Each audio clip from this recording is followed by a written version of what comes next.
가장 뜨거운 이슈. 오늘의 헤드라인. 출발 새아침 헤드라인 인터뷰. 네, 지난주 금요일이 22일이었어요. 삼성그룹 창립 81주년이었습니다. 지금 이건희 회장 건강상 문제로 외부 활동이 없어요. 이재용 부회장은 최순실 게이트 연루돼서 대법원 판결 기다리고 있습니다. 그래서 더 주목받아온 것이 바로 이건희 삼성 회장의 맏딸 이부진 호텔신라 사장입니다. 이 사장을 둘러싼 프로포폴 상습 투약 의혹 갈수록 커지고 있습니다. 지난 토요일에는 이 사장이 이용한 청담동의 한 성형외과를 경찰이 압수수색하기도 했었죠. 어제 새벽까지 이뤄진 사안입니다. 직접 취재 보도한 한국탐사저널리즘센터 뉴스타파 강민수 기자 나오셨습니다. 어서 오십시오. 네, 안녕하세요. 처음 이 보도를 시작하게 된 계기가 어떻게 되신 거죠? 네, 저희도 이제 재벌 관련된 네네. 재벌들의 불법과 탈법에 대해서 취재를 하고 있었는데 제보자분이 직접 연락이 와서 간호조무사 말씀하신 건가요? 예. 조무사님께서 연락이 와서 만났고 그 내용들을 수차례에 걸쳐 제보를 받았고 그 내용들을 이제 객관적으로 검증한 다음에 저희가 사실에 가깝다고 판단을 했고 그래서 보도를 하게 된 겁니다. 제보를 받은 그 내용에 대한 이제 증거 이런 것들을 좀 취재가 되셨는지요? 저희 구체적 증거에 대해서는 이 자리에서 말씀드리기는 어려울 것 같고요. 네네. 저희가 제보자분의 주장을 객관적으로 검증을 했고 그 과정에서 보도의 공익성이 있다고 판단을 해서 보도를 한 거고요. 예. 그래서 조만간 객관적 검증 내용을 보도할 예정입니다. 네네. 그래서 저희의 추가 보도를 직접 보시면 객관적 검증이라고 말씀하신 부분은 어느 정도 이해가 될 거라고 생각이 됩니다. 지금 진행 중인 상황이 속보를 계속 준비하고 계시고 있다는 말씀이시네요. 네, 그렇습니다. 간호조무사는 사실 지난해 이미 경찰에 제보를 했다고 지금 그러잖아요. 네, 제보자께서 지난해 여름 성형외과가 위치하고 있는 서울 강남경찰서에 제보를 직접 하셨습니다. 네네. 이후에 제보를 직접 받은 수사관께서 성형외과의 다른 직원을 만났다고 합니다. 네네. 그래서 근데 이 직원이 이부진 사장이 프로포폴 상습 투약 사실은 없다고 부인하면서 이후 수사가 중단됐고요. 수사관 말로는 이제 객관적인 물증 없이 추가 수사는 어려웠다고 합니다. 그래서 이 제보자가 저희 뉴스타파에 찾아오게 된 거고요. 네네. 예. 자, 그렇다면은 이제 불법으로 프로포폴 투약한 적이 없다라는 것이 이제 그 이부진 사장 측의 입장인 것 같고요. 그렇다면 거기에 따르는 불법적인 행위가 있었다는 것이 이제 증명이 좀 돼야 되지 않겠어요? 근데 그 취재 관련해 가지고서 지금까지 강 기자께서 제보자 이외의 사람들도 좀 만나신 분이 있습니까? 네, 저희가 그때 당시 같이 근무했던 세 분을 직접 만나서 세 사람이라고 한다면은 네, 간호조무사 세 분과 그리고 원장님을 직접 취재를 했고요. 네네. 맨 처음에 만났던 분이 그때 당시 간호조무사님께서 일하셨을 때 최고참이었던 실장님이셨는데 네.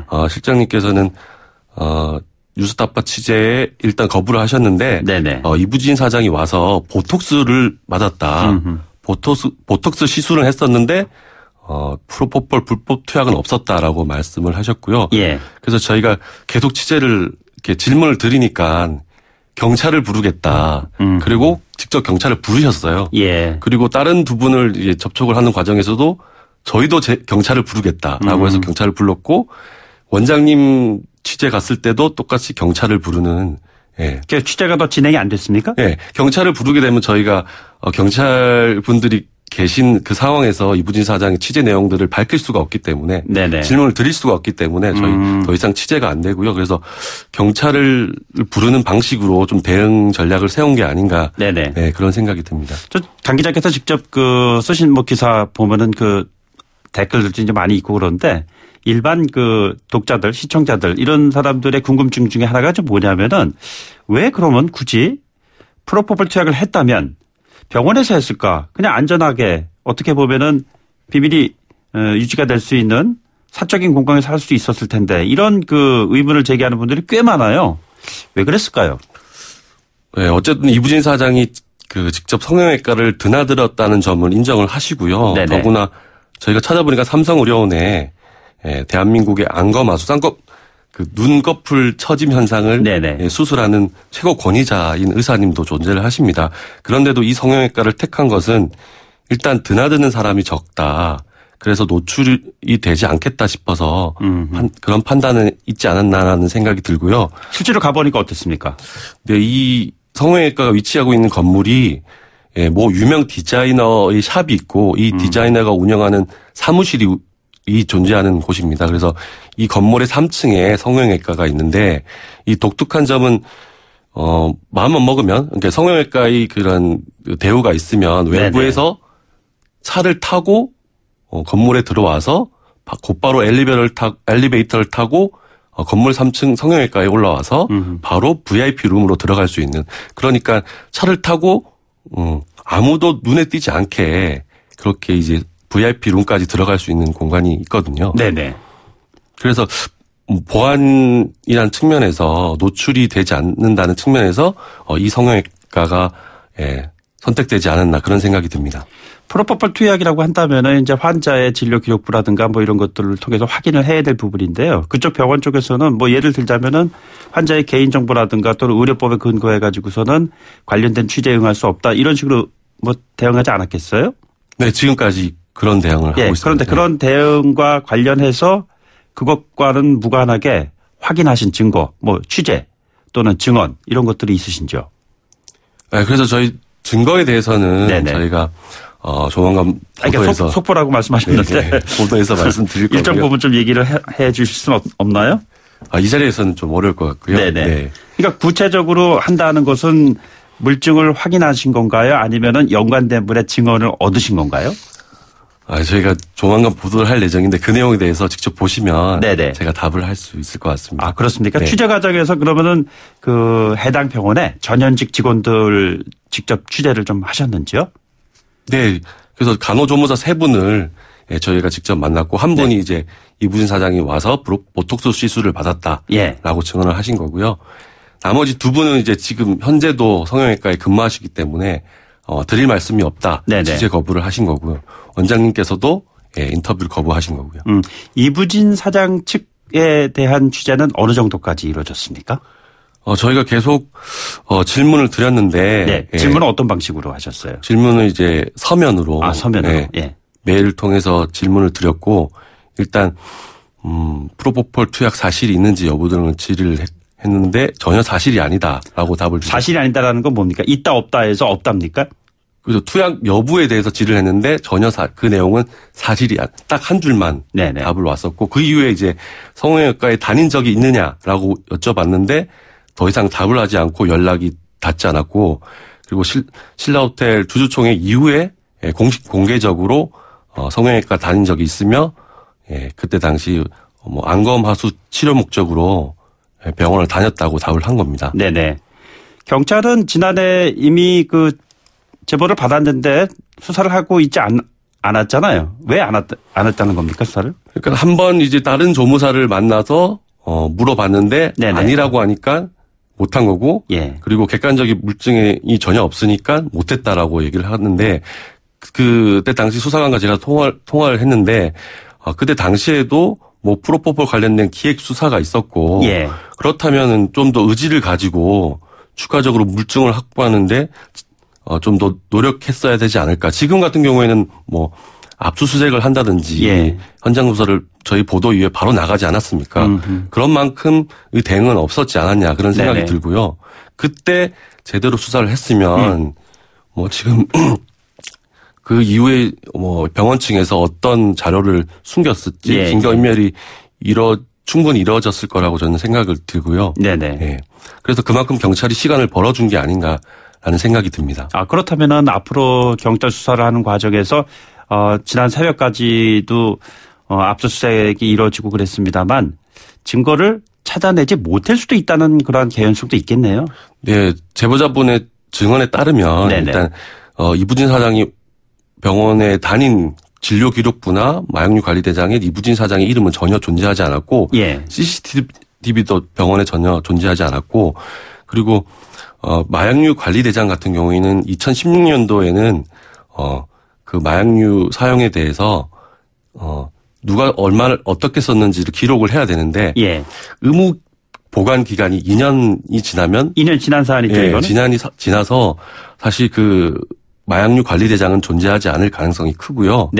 그래서 중요한 수사 포인트는 이 관련자들을 불러서 어떻게 증언을 받아내느냐가 관건이 될 거라고 생각합니다. 아, 그렇습니까? 그러면은 강 기자께서 취재하시는 과정에서 조금 전에 언급하셨던 CCTV를 통한 출입의 흔적이 없는 상황, 그리고 환자가 진료를 받았던 기록은 이미 2년이 지났기 때문에 없는 상황, 이렇게 된다면은 취재하기 참 난감할 것 같은데, 지금 말씀하셨던 경찰에서 관계자들의 증언 내지는 제보, 진술 뭐 이거에 의존할 수밖에 없지 않을까, 이런 생각이 드네요. 어떻게 앞으로 취재를 좀 진행을 하실 계획이신지요? 제가 일단 경찰 수사를 일단 지켜보면서 예, 저희가 가지고 있는 그동안 취재했던 내용들을 순차적으로 보도할 예정이고요. 네네. 예, 그 내용에 따라서 뭐 수사의 여러 가지 방향들이 달라질 거라고 저는 생각을 합니다. 예. 지금도 그 제보자들 가운데에서는 전직 간호조무사 말고 또 다른 제보자가 있습니까? 그러니까 현직 2분 계시고, 네, 전직 1분 계시고, 그리고 제보자분이 계시고, 네, 그리고 원장님 1분이 계신 겁니다. 이 제보자들은 경찰에 한번 제보를 했다고 그랬잖아요. 네. 근데 잘 그게 이제 제보한 이후에 결과물이 만족스럽지 못했기 때문에 이제 언론사에 제보를 했을 거 아니에요. 네, 그렇습니다.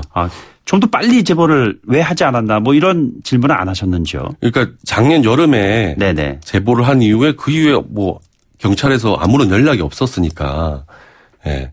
기다려 보다가 저희한테 제보를 한 게 아닌가 싶습니다. 뭐 말씀 나누는 중에 청취자분들의 이해를 돕기 위해서 프로포폴이 이제 뭐 향정신성 의약품 이렇게 좀 분류가 좀 돼 있잖아요. 네, 그렇습니다. 자, 이것이 왜 이렇게 그 위험한 약품으로 취급을 받고 이렇게까지 문제가 될 정도의 사안인지 좀 간략하게 좀 설명을 해 주신다면요. 네, 저희가 프로포폴 관련 재판 기록을 살펴봤는데요. 네네. 예, 중독성이 강하다는 게 이게 프로포폴 맞고 반쯤 깬 상태에서 다시 약을 넣어서 잠이 드는 과정에 기분이 되게 좋아진다는 그런 진술들이 있었습니다. 그런데 프로포폴을 혼자 맞다가 숨이 멎는 경우가 생기거든요. 이게 왜냐하면 과다 투약했을 경우에 맥박이 느려진다거나 호흡이 억제돼서 무호흡증이 온다고 합니다. 그래서 예전에 성형외과 원장이나 간호조무사들이 혼자 모텔에서 이 프로포폴을 맞다가 숨이 멎어서 숨진 경우들이 몇 번 있었거든요. 그리고 최근에는 콜뛰기 택시를 불러놓고 뭐 일반인들이 하루에 성형외과 서너 곳을 돌아다니면서 프로포폴을 상습 투약한다는 그런 언론 보도가 나오기도 했습니다. 예. 결국에는 이제 삼성 쪽에서 보면은 조금 전에 제가 오프닝을 통해서 말씀드렸습니다만 이건희 회장이 지금 병석에 좀 누워 있는 상황이고 여러 가지로 삼성그룹 입장에서 봤을 때 이번 사태가 오너 리스크를 피하기 힘들다 이런 지적들도 적지 않은 것 같은데 어떻게 보시는지요? 뭐 저희는 이부진 사장의 의혹에 대해서 취재를 하고 있고요. 뭐 네네. 삼성그룹 영향 전반에 대해서는 저희가 언급하는 것은 적절치 않다고 생각합니다. 예, 알겠습니다. 무슨 말씀인지. 자, 추가 취재를 통해서 확인된 사안들이라든가 이런 부분에 대한 그 영역, 그러니까 취재원들 있잖아요. 병원 쪽 말고 경찰 쪽 말고 다른 쪽에 혹시 취재는 이루어지지 않고 있는지요? 저희는 어쨌든 간호조무사분들을 계속 취재를 했고 그래서 제보자의 증언을 뒷받침할 수 있는 내용으로 준비를 하고 있습니다. 그래서 네네. 청취자분들도 저희 후속 보도를 보시면 제보자 진술의 객관성을 다시 한번 보실 수 있을 거라고 판단을 합니다. 예. 그런데 제가 조금 전에 질문했던 사안입니다만 많은 사람들의 궁금증은 이 이부진 그 사장이 왜 그곳에 가서 프로포폴 투약을 했을까 이런 그 의문점 하나 있는 것이고요. 병원 측은 하지 않았다고 주장을 하는데 취재에 응하지 않고 있잖아요. 네. 예, 그런 부분에 대해서 현장 취재 기자 입장에서 어떤 생각을 가지셨는지요? 뭐 원장이나 다른 간호조무사들 같은 경우에는 아니라고는 크게 말씀을 안 하세요. 그러니까 아니다라는 얘기가 무엇에 대해서 아니다라고? 그러니까 프로포폴 불법 투약에 대해서는 아니다라고는 말씀 안 하세요. 그러니까 저희들이 질문을 던지면 네네. 말씀은 안 하실 뿐이지 인터뷰를 거부하실 뿐이지 그 말씀을 전혀 여부에 대해서는 말씀을 안 하시는 거죠. 예, 예. 그러니까 뭐 의료법 문제도 있고 그렇게 했지만 그러니까 저희가 취재에 대해서 여부를 전혀 말씀 안 하시니까 저희들이 답답해서 한 상황이기도 하고 그리고 경찰까지 부르니까 저희가 뭐 취재가 막혀서 질문도 못 드리는 그런 상황이었습니다. 의료법에 대한 것은 예를 들면 환자의 개인 진료 기록이라든가 이런 것을 환자 당사자의 동의 없이는 공개하지 못한다 뭐 이런 것들 기준한 거 아니겠어요? 네, 그렇습니다. 네. 예. 네. 알겠습니다. 이게 참 뭐 여러 가지로 진행 중인 사안이어서 취재기자 입장에서도 얘기하기 좀 속 시원하게 얘기하기 좀 어려우신 것 같습니다. 보니까 저희 욕심 같아서는 좀 뭔가 좀 얘기를 가슴속에 있는 걸 좀 듣고 싶은데 일단 오늘 말씀 여기까지 듣기로 하고요. 추가되는 취재 진전 사안 있으면 저희들이 필요에 따라서 한번 연락을 드리도록 하죠. 예, 지금까지 뉴스타파의 강민수 기자와 함께했습니다. 오늘 말씀 고맙습니다. 네, 감사합니다. 예, 저희는 2부 마치고요. 3부 8시 뉴스 듣고 돌아오도록 하겠습니다.